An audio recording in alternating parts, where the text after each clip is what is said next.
Chapter 6: The Skyfather's Progeny and the Vine of Madness.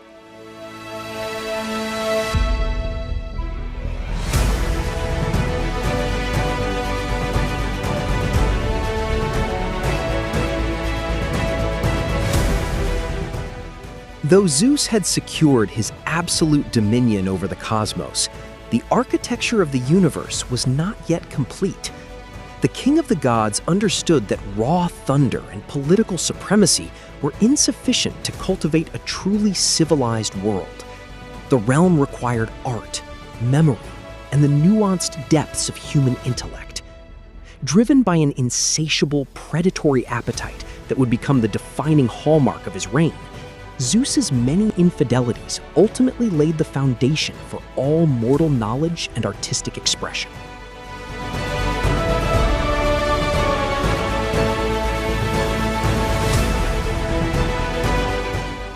Seeking to anchor the fleeting experiences of gods and men, Zeus descended upon Mnemosyne, the ancient Titan goddess of memory.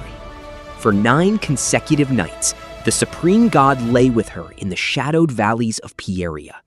From this exhaustive union came 9 daughters, the Muses, who were destined to gladden the great spirit of their father by inspiring mortals in every facet of intellectual and artistic endeavor.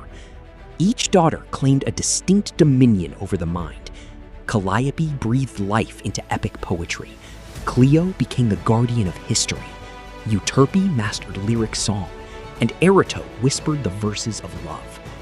Melpomene donned the heavy mask of tragic drama. Thalia sparked the joyous lightness of comedy. Terpsichore guided the rhythm of dance. Polyhymnia oversaw sacred hymns, and Urania mapped the cold, glittering expanse of astronomy. Yet not all of Zeus's conquests were born of such serene intentions. A lingering paranoia, inherited from the tyrants Ouranos and Kronos, haunted the new king. When he took Metis, a daughter of Oceanus, as his lover, he was paralyzed by the fear that she might bear a son powerful enough to overthrow him. Ever the strategist, Zeus challenged the pregnant Metis to a shape-shifting contest, preying upon her vanity. When he goaded her, claiming she lacked the skill to transform herself into a creature as insignificant as a tiny fly, she proudly obliged, instantly shrinking her form.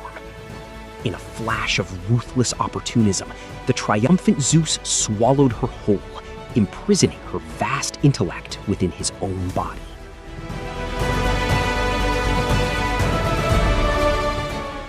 The victory, however, birthed an agonizing metaphysical pressure.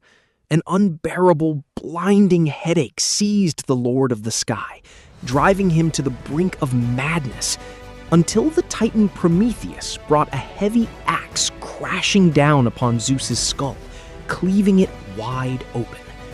From the bloody, jagged fissure leapt Athena, fully matured and clad in a gleaming suit of bronze armor. She was the personification of strategic warfare and divine wisdom, a goddess who would become one of the most formidable deities on Mount Olympus and the patron of Athens' intellectual might.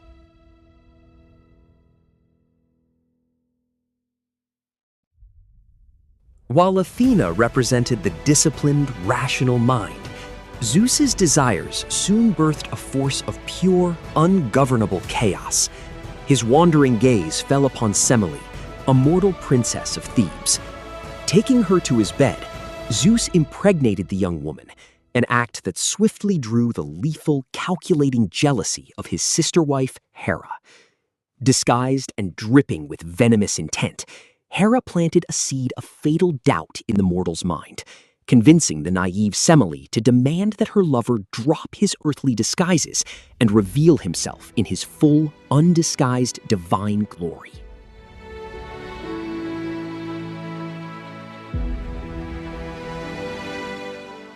Bound by an unbreakable oath to grant her any wish, Zeus sorrowfully complied.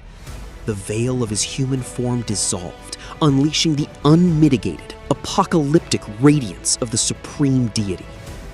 Because no mere mortal was permitted to look upon an undisguised god and live, the sheer magnitude of his presence instantly incinerated Semele, reducing her to a pile of smoldering ash.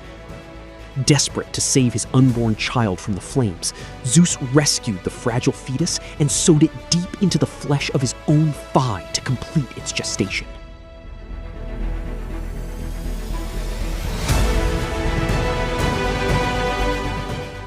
From this masculine womb, Dionysus was born into the world, a twice-born boy deity who would become the emblem of the vineyard, fertility, and the dark release of ecstasy. But Hera's vengeance was relentless.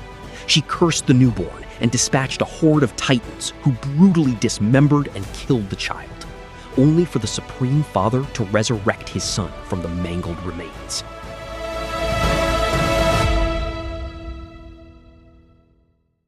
Surviving his own obliteration, Dionysus wandered the earth, bringing with him the intoxicating dualities of wine, its capacity for joyous liberation, and its descent into animalistic frenzy.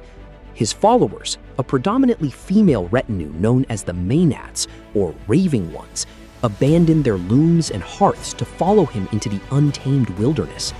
Intoxicated by the vine and possessed by the god's divine delirium, these marauding bands terrorized the countryside with raucous, ecstatic behavior that shattered all societal norms.